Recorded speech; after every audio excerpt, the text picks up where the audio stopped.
My ex-wife faked a pregnancy for money, then cried to her parents. I exposed her with lab results, seized my car back, and destroyed her lies. Everyone went silent. Hello, everyone. Welcome to Reddit Visuals. I used to believe that when someone cries in front of their parents, it means they're telling the truth. I don't believe that anymore. My name's Dan. I'm 33 now, but this story happened when I was 29.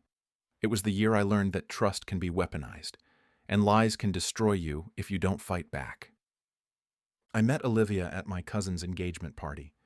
She was out of my league, stunning, quick-witted, and for some reason, instantly interested in me. We moved in together after 4 months. Red flag? Absolutely. But I was blinded by what I thought was love. She had nothing. A broken-down car, a part-time retail job, and strained family relationships.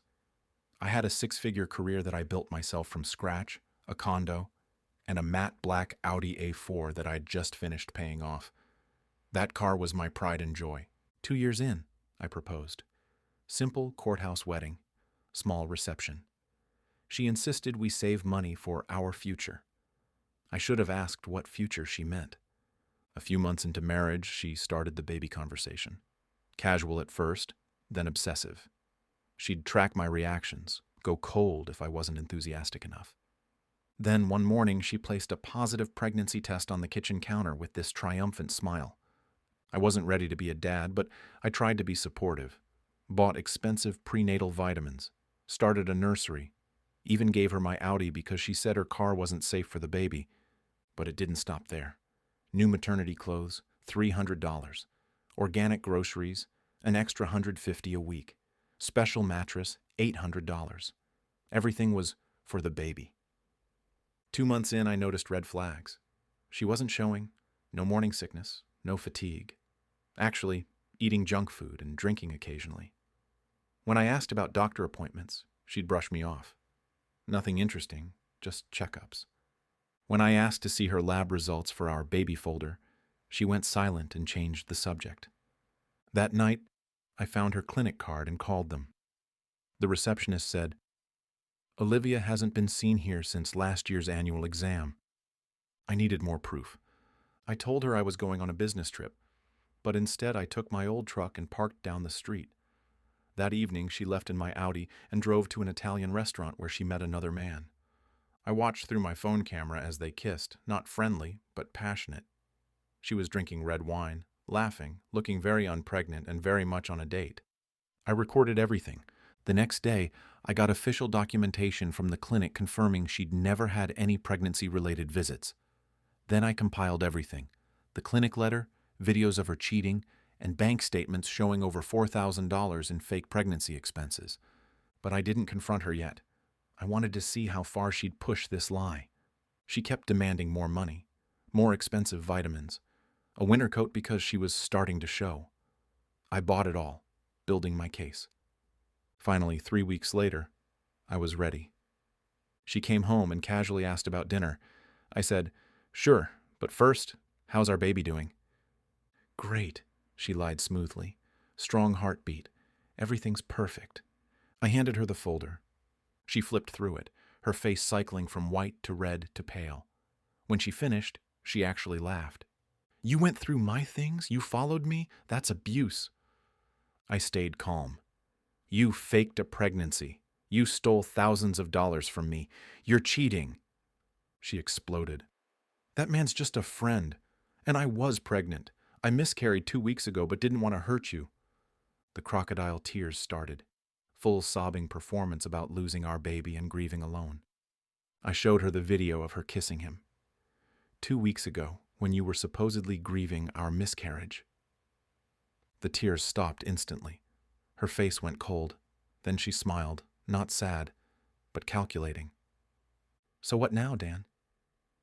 You're throwing your wife out?" "I want a divorce. I want my car back. You have 48 hours. She grabbed her phone and called her parents, crying hysterically. "Mom, Dan's being abusive. He's throwing me out after I miscarried." 20 minutes later, her parents burst in. Her father got in my face.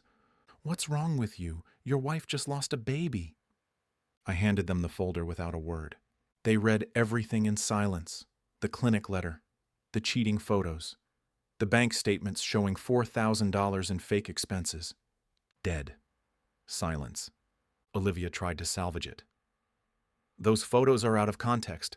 That's my work friend. The clinic thing, I can explain. Her mother cut her off. Olivia, stop. Her father stared at the receipts. You charged $4,000 for a fake pregnancy? I was going to pay him back, Olivia whimpered. With what money? He snapped. You barely work. That's when Olivia broke completely, started screaming at all of us, called me a narcissist, called her parents unsupportive. But nobody was listening anymore. Her mom stood up. Pack your things. Now. Her dad looked at me. Dan, I'm sorry. We didn't know. The next morning, I drove to her parents' house to get my car. Her mother handed me the keys. We raised her better than this, she said quietly. I don't know what happened to her. But Olivia wasn't done. She went to Facebook, posting long emotional rants about betrayal, manipulation, and miscarriage trauma. The posts went viral in our friend circles until people started asking questions. Then her ex-friend Jessica commented publicly, Olivia, didn't you tell me you weren't really pregnant and were just testing Dan? Olivia deleted the comment, but screenshots were already circulating. More people came forward, co-workers who'd seen her dating other men, neighbors who'd watched her sell the baby furniture I'd bought. Her narrative crumbled. She deleted everything and disappeared from social media. I never responded online. I let the truth speak for itself. The divorce was finalized 4 months later. During proceedings, we discovered she'd done this before, fake pregnancies with different men in college and after. I wasn't her first victim, just the one who fought back. 6 months later, I got a message from Marcus, the guy she was cheating with. He said she'd tried the same scam on him, faking pregnancy tests with food coloring. He apologized, saying he'd believed her lies about me being manipulative and also cheating on her. She'd run the exact same con on him. Recently, she messaged from a burner account. Do you ever think about what we had? I blocked her immediately. Here's what I learned. Some people will weaponize every tool, your love, trust, and desire to be good, to manipulate you. They'll fake pregnancies, fake tears, fake entire relationships. But when you fight back with truth and evidence, they crumble. So here I am, 4 years later. Audi is safe in my garage. No lies in my home. And a hard-earned lesson. People will take everything if you don't check the receipts. But sometimes I still wonder, was I the a-hole for exposing her lies? Should I have quietly divorced her instead? Drop your thoughts below. What would you have done? And if this story opened your eyes to red flags, hit that like button and subscribe to Reddit Visuals. It really helps the channel grow. Thanks for watching, and remember, always check the receipts.